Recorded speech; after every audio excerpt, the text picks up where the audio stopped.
El complejo militar industrial en los Estados Unidos es un punto caliente últimamente. ¿Y cuánto se gasta en los Estados Unidos en la guerra en el Medio Oriente? ¿Por qué tenemos tantas bases? ¿Por qué se gasta tanto en armamento? Esos han sido tópicos controversiales por una pila de años ya. Pero todos los puntos de vista tienen dos caras. El pensamiento libertario y el pensamiento un poco más del lado de Reagan. Quería analizar los dos puntos hoy con ustedes y eso es lo que vamos a hacer ahora.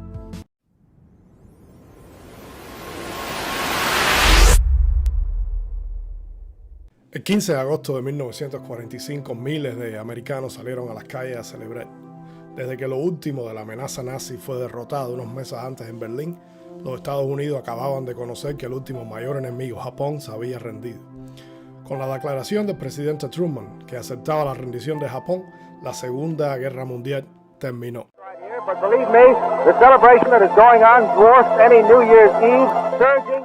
Desde esa época, los Estados Unidos han visto unas cuantas guerras, pero ninguna ha terminado con celebraciones como la de 1945. Ahora, eso es en parte a que desde aquella época, pocas guerras han terminado con una victoria clara de los Estados Unidos.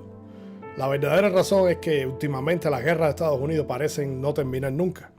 After 17 years of fighting, You can take that to the the bank. U.S. is still at There's war. nothing wrong with open-ended troop deployments. We will accept no outcome but victory. American leadership is not just respected, it is required. Entonces, para entender mejor el concepto de las guerras interminables, tenemos que volver al principio, al tiempo de los padres fundadores. Si miramos cómo los fundadores miraban la guerra y lo que pensaban de los ejércitos permanentes, su mensaje siempre fue claro. Si se les permite al gobierno federal tener un army listo a su disposición, podría ser un riesgo para la libertad. Durante el primer Congreso Presidencial y en la misma Constitución, se menciona que su objeción a tener grandes ejércitos era una de las razones por las que querían la independencia de Inglaterra. Esta objeción a tener una postura de guerra permanente se mantuvo por la mayoría de los primeros años de Estados Unidos. En esos años, las guerras se terminaban decisivamente y la mayoría de la población podía volver a trabajar en la vida civil. Y después que vino el cambio con la era nuclear.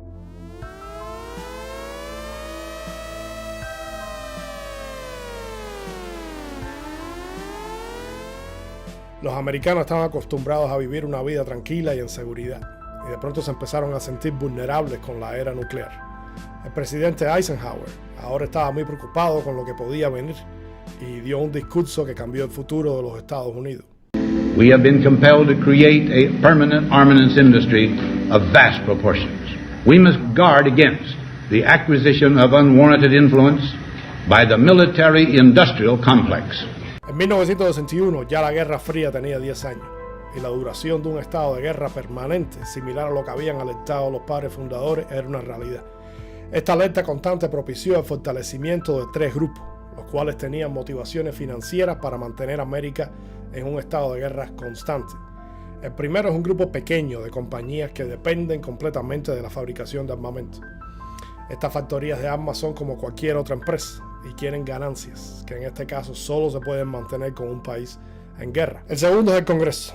Los candidatos quieren ganar elecciones y para eso necesitan dinero y apoyo, y el cual pueden obtener en parte de votantes que trabajan para las compañías empleadas por la industria armamentista. Y el tercero es el burocratismo. El burocratismo en el Departamento de Defensa es como con cualquier otro lado. Quieren ver fondos y prestigio crecer. Y la guerra es la manera más rápida de llegar ahí.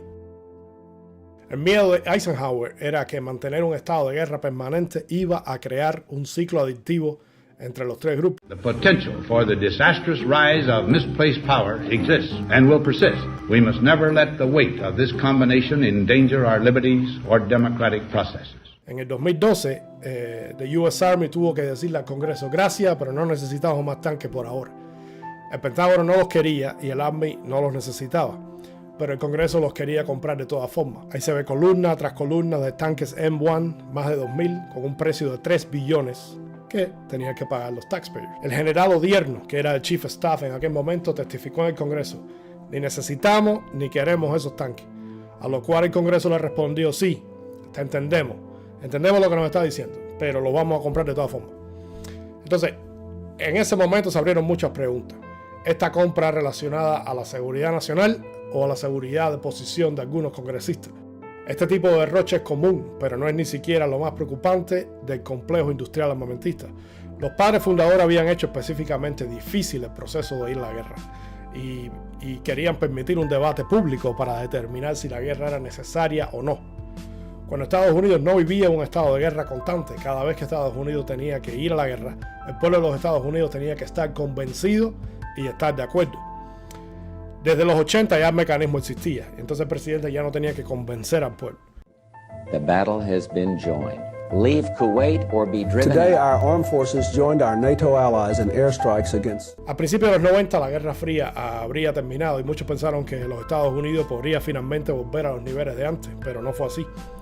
Hoy Estados Unidos tiene más de 800 bases alrededor del mundo en más de 70 países.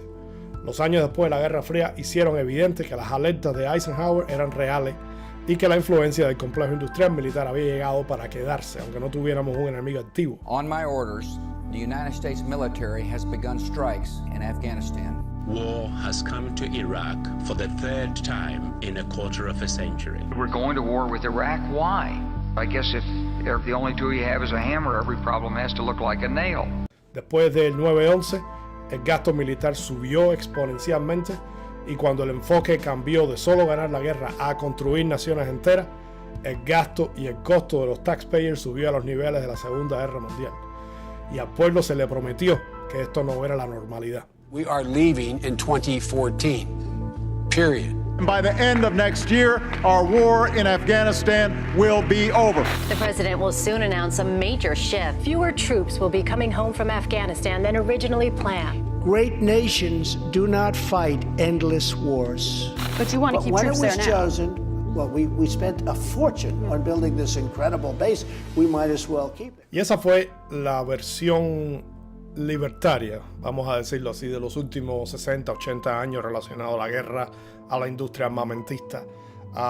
Es un punto válido y tiene mucha razón en lo de los congresistas, las grandes industrias que crean armamento, todo eso es verdad.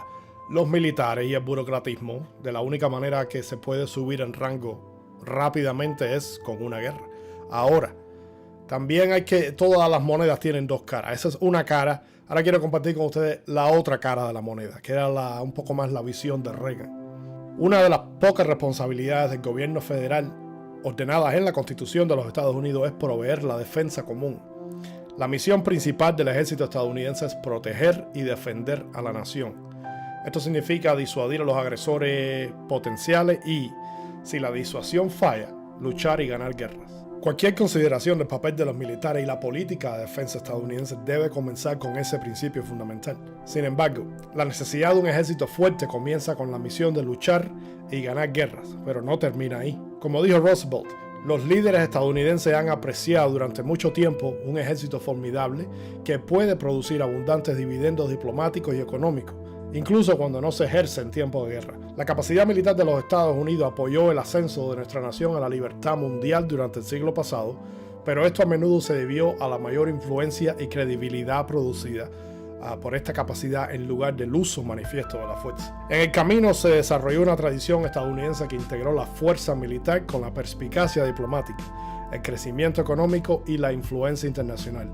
Es una tradición histórica con un patrimonio impresionante y una prominencia que beneficia a muchos en la actualidad. Si vemos el mundo hoy, yo creo que no hay casi un país que no haya sido afectado, bien o mal, por los Estados Unidos. Y generalmente los que han estado afectados para el bien han ganado democracia.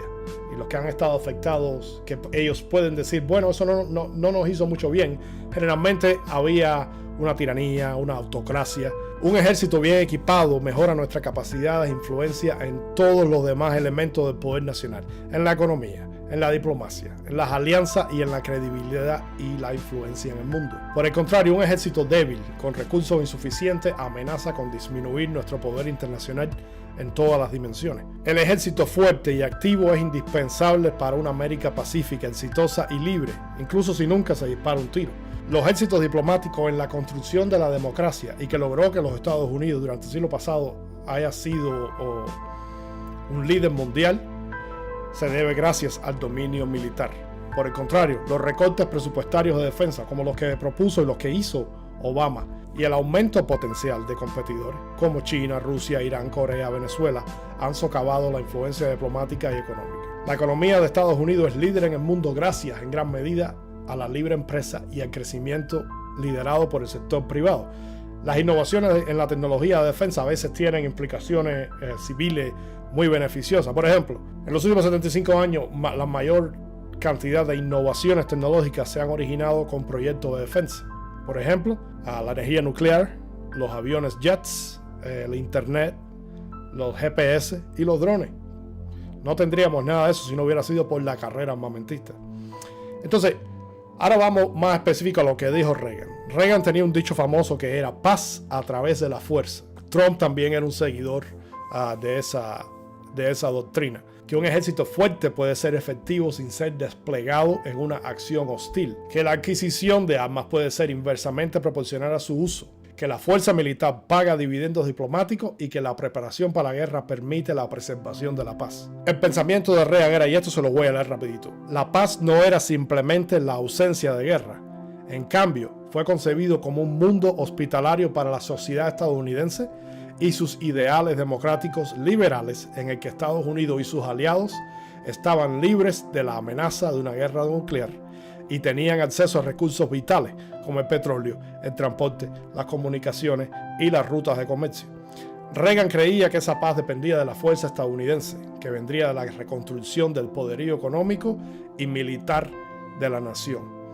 Entonces vimos dos puntos de vista, un poco más el libertario y un poco más el punto de vista de Reagan, que creía un ejército fuerte, que creía en gastar en las Fuerzas Armadas, que creía que si somos tan fuertes nadie se va a meter con nosotros y no vamos a tener que usarlos.